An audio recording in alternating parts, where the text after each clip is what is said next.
first of all, voter ID laws are put in place to make sure we don't have voter fraud. The way a lot of states construct their voter ID laws is that, in fact, you need to get some official kind of state identification, a license or a very specific voter identification card in order to vote.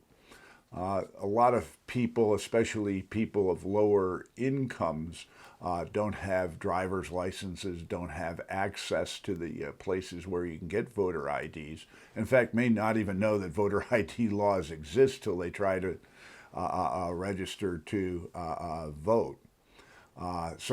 The real problem is that you can be registered to vote, and then for some reason, generally related to things that occur with lower income, you don't have that ID when you show up at the ballot box.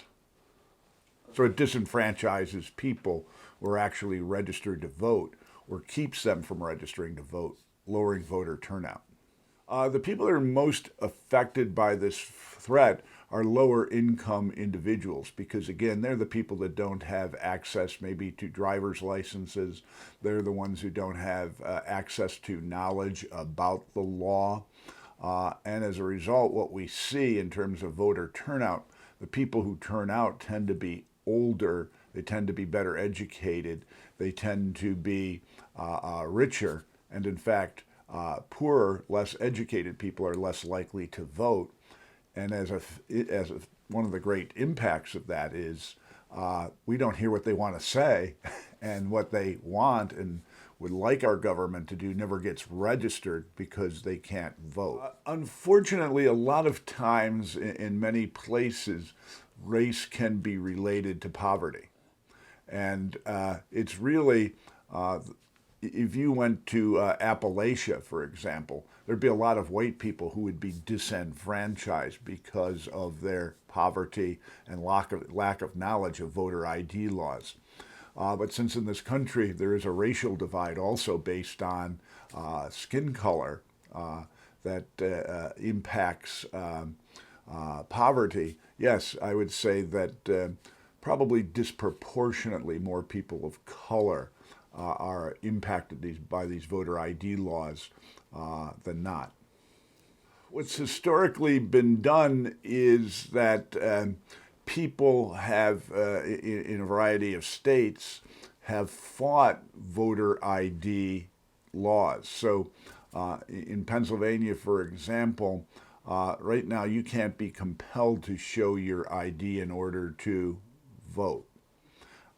Unfortunately, that's basically it. Protest, petition, trying to get government to change their laws or not put those laws into effect. Oh, sure.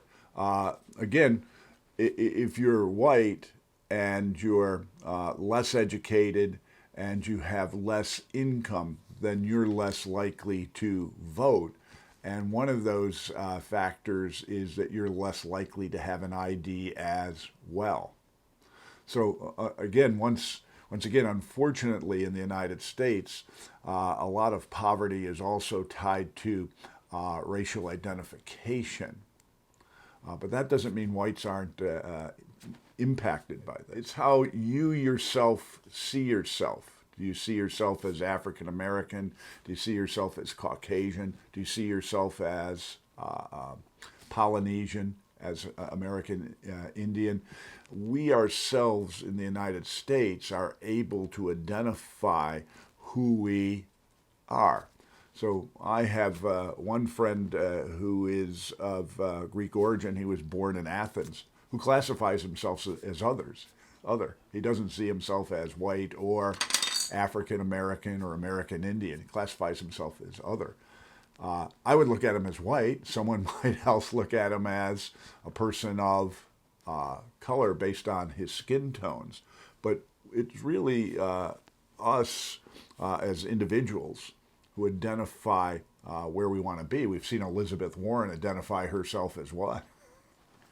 as a Native American. In most courses that I teach, I have a component on voter participation, voter registration laws, the importance of voting, the importance of your vote counting, and in fact getting registered. And at this point, if that means having the proper documentation to take to the polls, I instruct them on that as well. Get out and vote. That's what I want to add. Get out and vote. Have your voice heard.